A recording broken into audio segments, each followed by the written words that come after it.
Hey guys, this is Echo Soundworks, and you're checking out a Mix Essentials tip and trick tutorial video on ADSR. In this video, I'm going to be talking about something that goes kind of undiscussed, or it flies under the radar, and we're going to be comparing and actually really figure out just what it means when plugin and software developers say that a compressor colors your sound. So we're going to look at this with a test tone being a sine wave, and we're going to talk about how it can have impacts when you're mixing and how it does in fact differ from a digital compressor. So if you're brand new or you're an intermediate user and you have a general understanding of compression, you might be having like, what am I talking about? Well, for those of you who are in that kind of intermediate beginner level or range, the job of a compressor is typically associated with controlling dynamics and volume and helping things sit in a mix and helping elements glue together in a mix and making like the kick or the vocals pop out of the mix. And that's mostly what you'll hear and read about when you are checking out compression tutorials. Well, compressors can actually add to the harmonic content of a sound that you're compressing depending on what compressor you're using. There are compressors out there that are emulated off of old school hardware units like a Teletronics LA2A, a Fairchild, and a lot of those old school units had valves or tubes. And when you really drove those units hard, it did color the sound. And software developers have used that term for years. Like Slate Audio, they make good products, but going to throw their overhyped marketing under the bus here. I mean, they'll talk about how their plugins add like that vintage analog warmth that's super sought after, and like everyone lusts over it. It makes your stuff sound sexy, that sort of stuff. And it does add something to the sound, and that something comes down to harmonics. And anything really above the fundamental, it's going to add overtones and harmonics to your sound. So we're going to test that in this video. So if you don't know what those terms are, fundamentals, or the fundamental frequency, overtones, and harmonics are, the fundamental frequency, you can kind of think of it as like the root frequency of a sound. And then you can have harmonics and overtones, which are sounds vibrating above it typically. And really rich sounds like a saw wave, they have a lot of harmonics. Sine waves don't. They're typically going to just be the fundamental unless it's not a pure sine wave. So I have a pure sine wave loaded up in Serum. Okay. And well, this is me talking right now, and you can see all these different lines. So this is a lot of frequencies, a lot of harmonic content here. Now let's take that channel EQ and pop it on the track with Serum, and let's look at the analyzer as we play this test tone. Right? It's just right. That's at the fundamental frequency that it's playing, the note that I'm playing in the octave range that I am, that's translating to the frequency. So that is a lot different than my voice. And if we go into Serum and we change the waveform to a saw wave, turn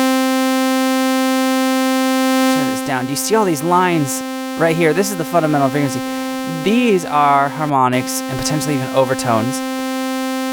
That's making it sound buzzy and rich. Well, compressors actually add those. Certain compressors will. So let's turn on the compressor that comes with Logic. And this comes with all these different modes: Platinum Digital, Studio VCA, Studio FET, Classic VCA, so forth, and then Vintage Opto, and the Vintage FET. And we're going to look at how these actually color the sound. So I have the ratio up really high. It's 15.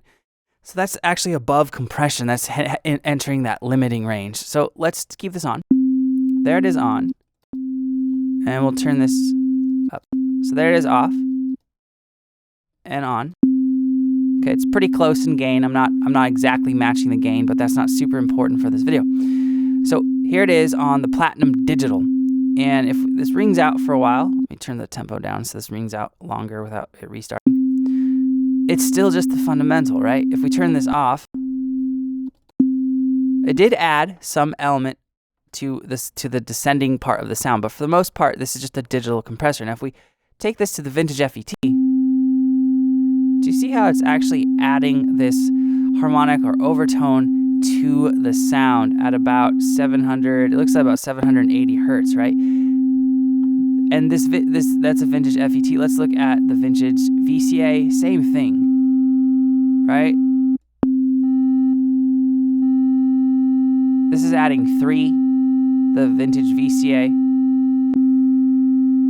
So look how it's changing all these little overtones, harmonics here compared to the digital.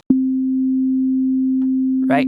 Now let's compare that to a more, I don't know what length Apple went to in emulating those the hardware units that they're kind of, the namesakes are kind of likening to, but let's look at like the LA2A, which is a valve tube compressor. Let's turn this way down because I have this driven really hard. So you can see that it's adding to the actual harmonic content of the sound, right? So that will add up. Imagine that on a more harmonically rich sound, something that actually has overtones and harmonics over the fundamental frequency, like a vocal, right? It's going to add, it's going to color that. That's what that term means. And then finally, we'll look at the plug child. So this one's pretty drastic. Plug child is Wave's emulation of the Fairchild, one of the Fairchild compressors. So let's turn that off and I'll compensate for the difference in gain a little bit.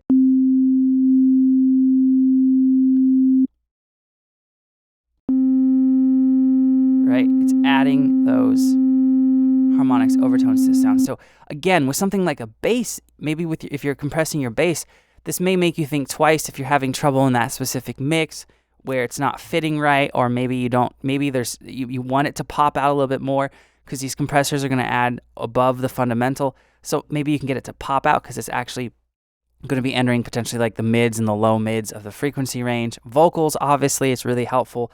Synths, anything that's actually struggling to pop out in the mix, you can add a compressor, which on a dynamics and volume front is going to make it come out in the mix even more than just not having it on, right? Because that's the main use of a compressor. But if you use a vintage tube emulated compressor, it's actually going to do that, plus add to the harmonic content of your sound. So it's just something to consider when you are mixing your tracks. If you guys have any questions or comments, let me know below, and I'll get back to you as soon as I can. Like I said at the beginning of the video, I am Echo Soundworks. I'll see you guys next time.